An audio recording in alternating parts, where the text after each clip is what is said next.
Meus amigos, vocês já se perguntaram qual perpétuo mais poderoso do universo de Sandman? Porque na obra do Neil Gaiman, os perpétuos são praticamente deuses, mas com muito mais personalidade e problemas existenciais do que qualquer panteão por aí. E a pergunta que fica é, qual o mais poderoso entre os irmãos, entre os perpétuos do universo de Sandman? A gente vai pegar os feitos nos quadrinhos, a gente vai analisar a série também e tentar ranquear, né, fazer essa brincadeira do menos impactante até o ser mais poderoso deste universo de Sandman. E já comenta embaixo quem vocês acham que é o perpétuo mais poderoso. Eu acho que o mais poderoso é um pouco óbvio, mas comenta embaixo o ranking de vocês.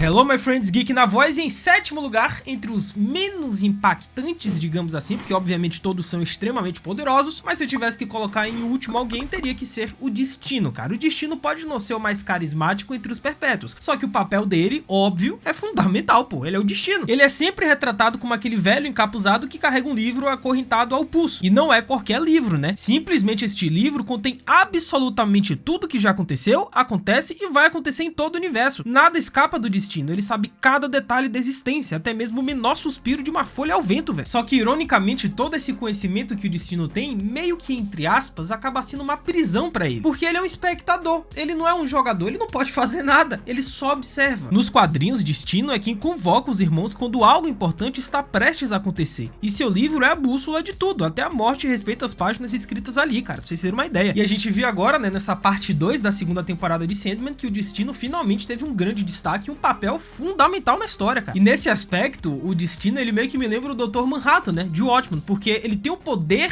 só que ele prefere observar. Afinal, tudo já está escrito e é inevitável. O papel dele é fundamental, cara. E apesar de todo esse poder, o Destino raramente interfere, né, preferindo assistir a vida como um grande teatro do qual ele é parte, mas nunca protagonista. E se ele fosse mais ativo, talvez fosse ainda mais assustador, mas por sorte ou não, ele é apenas o guardião dos caminhos traçados. Em sexto lugar, temos Desespero, simplesmente o abismo do sofrimento. Cara, Desespero é, sem sombra de dúvidas, uma das perpétuas mais subestimadas e intensas desse universo de Sandman, com certeza. Visualmente impactante, sempre nua, cheia de cicatrizes e com um semblante marcado por séculos de sofrimento humano. Desespero representa aquele sentimento que todo mundo já experimentou, mas ninguém quer admitir. A sensação de vazio, de solidão, de derrota. E nos quadrinhos, Desespero ganha força dos momentos mais tristes e decadentes da humanidade. É por isso que durante o século XX, né, repleto de guerras, tragédias e crises existenciais, ela parece no auge do seu poder. Mas o seu grande trunfo é também a sua maior fraqueza. Olha só, ao ser a personificação do desespero, volta e meia, ela também é consumida por esse sentimento. Olha só, muitas vezes ela é passiva, ela é presa na angústia que ela mesma causou. E na série, Desespero aparece como aquela irmã mais sombria e reclusa, sempre à espreita, né, mas raramente em destaque. E sua influência, porém, é imensa. Ela pode arrastar até mesmo os outros perpétuos para o seu poço de tristeza, sendo que o poder da Desespero é também autodestrutivo. Ela pode afetar profundamente o mundo e as pessoas, mas raramente toma uma atitude direta, né, sendo mais reativa do que ativa. Ou seja, ela é extremamente poderosa, como eu disse, todos os perpétuos desse rank, obviamente, é extremamente poderoso, isso daqui é só uma brincadeira de ranquear, porém ela fica presa em sua própria essência, e por isso que eu coloquei aqui em sexto lugar. Em quinto lugar temos Delírio, simplesmente o caos em forma de gente. Delírio provavelmente é a perpétua mais imprevisível de todas, não tem como prever o que vai acontecer, velho, a não ser que você seja o Destino, né? Quando personificava alegria, era pura luz, mas os milênios e o aumento da feiura no mundo a transformaram em Delírio, né? A representação da insanidade, de imprevisível, do absurdo. E nos quadrinhos, Delírio é um verdadeiro furacão de personalidades. Sua mente é caótica e os seus poderes também. Ela pode fazer qualquer coisa acontecer, né? Provocar surtos de loucura coletiva, manipular a percepção da realidade e até criar mundos paralelos de pura insanidade. E se ela tivesse autocontrole, ela seria praticamente invencível. Só que é aquela coisa, né? A Delírio, ela é mais caótica do que perigosa. O seu jeito infantil e doce acaba servindo como um freio de mão natural para os seus poderes, né? E na Netflix, Delírio aparece como aquela figura colorida, inquieta e cheia de frases desconexas, mas nunca subestime sua capacidade de virar o jogo quando menos se espera, velho. Ela é o típico exemplo de poder incontrolável. Não, se ela decidisse realmente focar nisso aí, ela poderia até disputar o topo desse ranking aqui, sem menor tipo de dúvida. E nos quadrinhos já vimos Delírio distorcer a mente de personagens ao ponto deles perderem completamente o senso da realidade, e ela consegue transformar algo impossível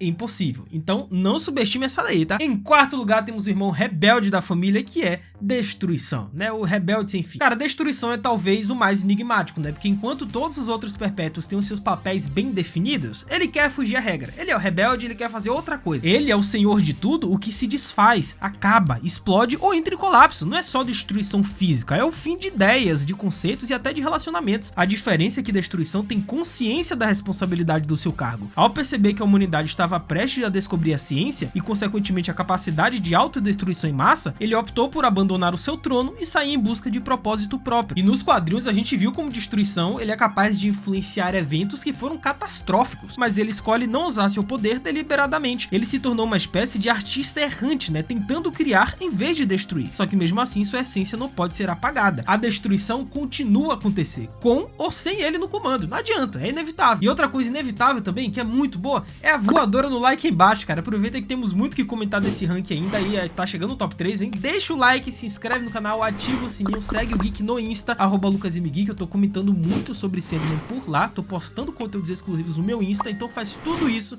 que é nóis. E lembremos que tudo que termina sob o olhar do Destruição. Imagina se ele resolvesse voltar ao cargo e assumir o controle total. Seria o fim dos tempos em grande estilo, cara. Em terceiro lugar do nosso pódio temos Desejo, que é a força que move o mundo, basicamente. É muito poderoso, velho. Desejo é pura sedução, intriga e manipulação, né? O perpétuo mais provocador de todos. Desejo não tem gênero definido e vive causando confusão tanto nos outros irmãos quanto na humanidade, velho. Nos quadrinhos, Desejo é simplesmente o combustível de basicamente todas as ações humanas. Não tem como. Não existe nenhuma decisão ou movimento que não seja impulsionada por um desejo, seja ele um desejo nobre ou então um desejo desonesto. Desejo já causou guerras, paixões, tragédias e até tentou derrubar o próprio sonho em disputas familiares lendárias. Inclusive, uma das tramas mais marcantes de Sandman é a rivalidade entre Desejo e Morpheus, que já chegou a colocar a vida de milhões em risco só por diversão, velho. Desejo adora ver o caos que provoca e está sempre tramando algo, né? Plantando sementes de vontade nos corações das pessoas e inclusive dos próprios perpétuos. E apesar disso, raramente entra em confronto direto, né? Preferindo agir pelas sombras, com manipulação sutil. Só que esse poder indireto é assustadoramente eficiente, porque de alguma forma, direta ou indiretamente, todo mundo é movido por um desejo. E aí, você tá nas mãos do desejo, velho. E na série da Netflix, né, a atuação de Mason Alexander Park traduziu bem essa essência, né? Mostrando o desejo como um game master do universo, sempre envolvido, mas nunca exposto demais. E lembre-se sempre, ninguém está salvo de um plano de desejo. Em segundo lugar, o segundo perpétuo mais poderoso, na minha opinião, porque eu montei esse rank baseado na minha opinião, que vale de absolutamente nada, isso daqui é só uma brincadeira de rank, eu coloquei ele, o Morfeuzão da massa, simplesmente o nosso sonho, o cara da realidade. Ele não é apenas o mestre dos sonhos que temos enquanto dormimos, mas também o guardião das aspirações, das criações e de tudo aquilo que move a imaginação humana. O sonho é incrivelmente poderoso. Ele pode moldar o sonhar, né, seu reino particular, como quiser, de castelos impossíveis a pesadelos terríveis. Ele foi capaz de recriar e destruir universos de sonhos, aprisionar deuses e criaturas lendárias e até manipular o tempo e a realidade dentro dos domínios de seu poder. E nos quadrinhos tem a cena icônica em que ele desafia Lúcifer, né, mostrando que, meu irmão, não tem ninguém em que ele não bata de frente no X1, não adianta. Sendo que ele coleciona alguns feitos bem memoráveis, né, não tem como, assim, o que ele fez tanto nos quadrinhos e agora na representação da série da Netflix, tem que deixar ele pelo menos no top 3. Pode não ser o segundo ou o primeiro, mas entre os 3 perpétuos mais poderosos e influentes, ele tem que estar. Cara, o sonho basicamente criou o Corvo Matthew, né, do zero, ele concedeu imortalidade ao Rob Gauden e foi capaz de restaurar a ordem no caos absoluto durante as crises mais insanas do sonhar. E na série da Netflix, Morpheus exibe tanto seu lado vulnerável quanto seu potencial colossal. A saga de sua busca pelos artefatos roubados mostra que, mesmo privado de boa parte dos seus poderes, ele é capaz de enfrentar seres quase tão antigos quanto o próprio universo. E lembre-se sempre, tá? Eu já vou meio que dar um spoiler aqui do que vem em primeiro lugar, porque você já sabe, né? O sonho, ele é talvez o único capaz de bater frente a frente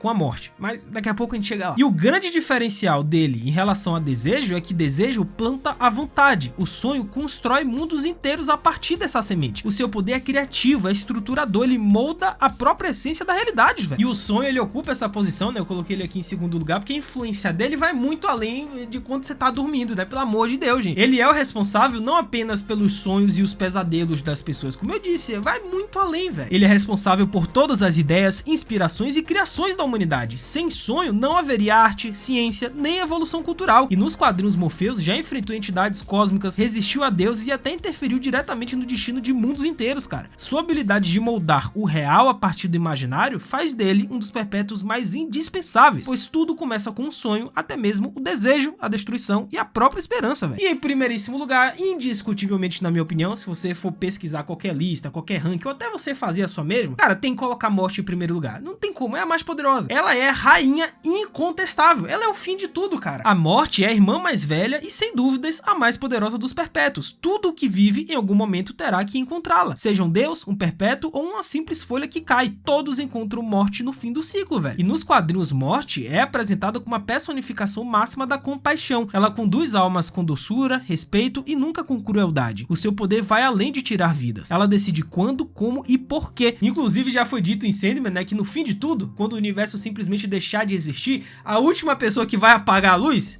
é ela, é a morte. E entre seus feitos mais marcantes, ela já guiou deuses para o além, determinou o fim de estrelas e galáxias e foi uma das únicas a fazer o Morpheus tremer nas bases, cara. E na série da Netflix, sua presença é calma e acolhedora, mas sempre carregada de uma força irresistível, cara. Até Morpheus, que é teimoso, escuta e respeita a irmã, reconhecendo que nem ele pode escapar do abraço final. A morte não apenas encerra ciclos, mas garante que tudo tem um fim digno. E, ironicamente, é a mais humana dos perpétuos, mostrando empatia até nos momentos mais trágicos, cara. E como vimos nessa parte 2 da segunda temporada, o Morpheus, né, convocou Las Párias pro grande duelo, mas não tinha duelo coisa nenhuma. Ele mandou o Corvo, o Matthew, chamar sua irmã à morte porque ele aceitou o seu destino. E aquela cena deles pegando a mão, uma da... Cara, é maravilhoso essa cena, hein? Mas e aí, vocês mudariam alguém de posição nesse ranking? Comenta embaixo a lista de vocês que eu vou ler e responder todo mundo. Essa até a próxima, valeu, falou e fui!